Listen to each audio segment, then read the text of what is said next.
Elle se déplace du côté court au côté jardin pour couvrir tous les angles de la nouvelle. Pour savoir et comprendre, Sophie Durocher. Bon, alors, c'est le mois de février qui prend fin bientôt. Heureusement, c'est juste un mois qui a 28 jours et il y a beaucoup de gens qui ont fait le défi 28 jours ou toutes sortes d'autres variations. Vous l'avez peut-être fait en janvier, vous l'avez peut-être fait à moitié, vous l'avez peut-être fait pour la Société canadienne du cancer ou pour la Fondation Jean Lapointe, peu importe. On va parler des bienfaits d'arrêter ou de diminuer, en tout cas, sa consommation d'alcool avec Isabelle Huot, qui est docteur en nutrition. Bonjour, Isabelle. Allô, Sophie. Ben, j'avoue, moi, au début, là, j'étais sceptique l'effet sur la santé d'arrêter de boire de l'alcool. Est-ce que concrètement, ça apporte des bénéfices d'arrêter pendant 4 semaines? Je me suis mise à éplucher la littérature, j'ai trouvé des choses intéressantes. Bon, alors on commence par le début. Bon, d'abord, évidemment, ça fait du bien à la santé de notre portefeuille. Ça, c'est une évidence.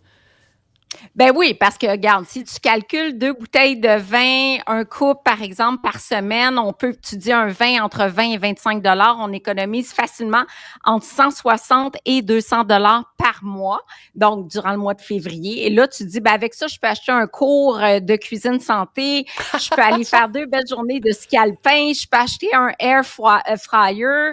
Donc, je peux prendre cet argent-là puis le mettre dans quelque chose qui va m'aider à améliorer ma santé ou mes comportements alimentaires, par exemple. Ou je le mets dans mes REER. Moi, je pense toujours à la santé financière. Ben ça peut être ça aussi, absolument. Ouais. Alors, ensuite, évidemment, ça a plein de... Moi, j'ai très hâte qu'on parle du microbiote. On va-tu parler du microbiote? Ben non? Indirectement, oui, mais pas tout de suite. D'abord, ça amène une certaine réflexion par rapport à ses habitudes de consommation. Est-ce que je bois constamment parce que du jeudi au dimanche? Est-ce que je bois socialement? Est-ce que je bois? Tu sais, c'est une prise de conscience vraiment de sa consommation d'alcool. Alors, juste pour ça, ça vaut la peine. Troisièmement, le sommeil, faut en parler parce que quand on boit de l'alcool, on s'endort plus rapidement, on le sait, mais il y a beaucoup moins de sommeil qu'on dit paradoxal. Donc, c'est un sommeil qui est associé aux fonctions cognitives. Donc, plus d'alcool, ça peut affecter notamment la mémoire. Et déjà, on a parlé de la ménopause ensemble. On sait que la mémoire est affectée. Ça peut affecter la mémoire. Ça peut augmenter l'apnée du sommeil.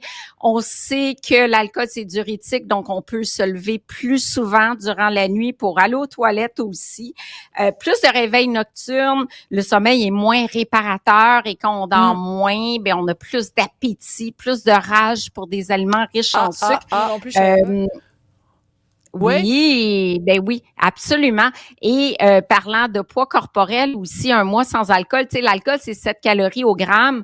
Donc, c'est sûr qu'il y a quand même pas mal de calories dans l'alcool. Plus un vin est alcoolisé, plus qu'il y a d'alcool. Mais si on remplace par des mocktails sucrés, côté calories, on n'est pas tant gagnant parce qu'il y a beaucoup de boissons sans alcool qui apportent entre 17 et 27 grammes de sucre par canette.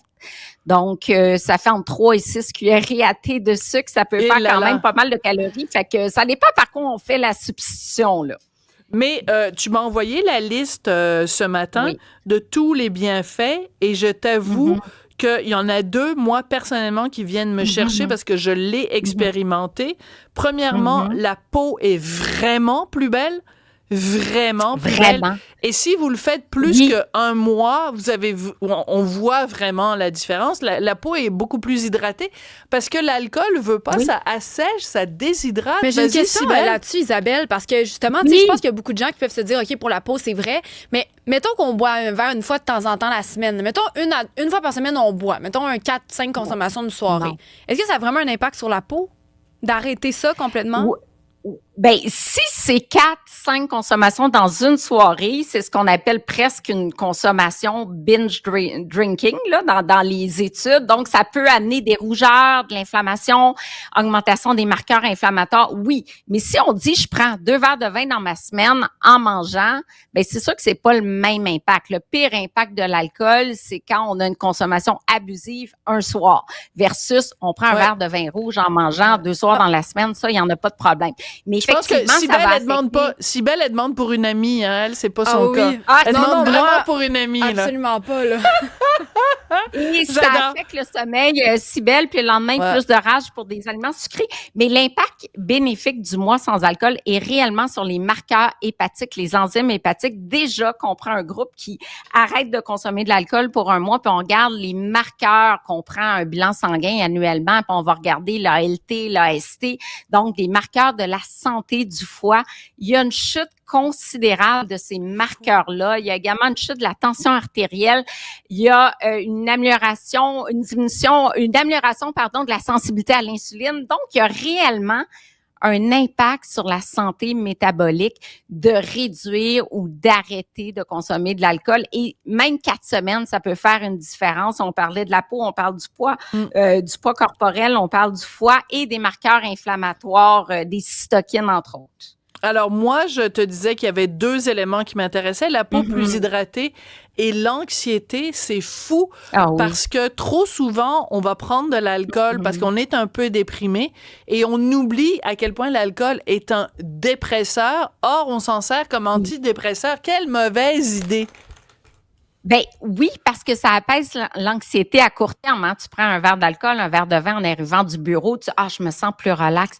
À long terme, ça va vraiment augmenter les symptômes, augmenter l'hyperactivité cérébrale. Donc, souvent, même durant la nuit, avec les réveils nocturnes, c'est là que l'anxiété arrive et c'est là où c'est le petit hamster dans la tête, des pensées récurrentes, des pensées qui sont souvent négatives, des crises d'angoisse. Donc, effectivement, il y a beaucoup de gens qui ont arrêté de consommer de l'alcool parce qu'ils souffraient d'anxiété, qui est comme le mal du siècle, on va se le dire, là. Absolument. Donc, regardons-nous dans le miroir, questionnons-nous sur notre consommation. Puis, qu'est-ce qui dit que ça doit être juste au mois de février? C'est une réflexion qu'on peut faire au mois de mars, en plein milieu du mois de juillet. En novembre, c'est pas comme s'il y avait des obligations. Merci beaucoup pour ces réflexions sur la santé. Merci. Cybèle, elle continue à prendre des notes, mais pas pour elle, pour une amie. Pour une amie, merci. À demain.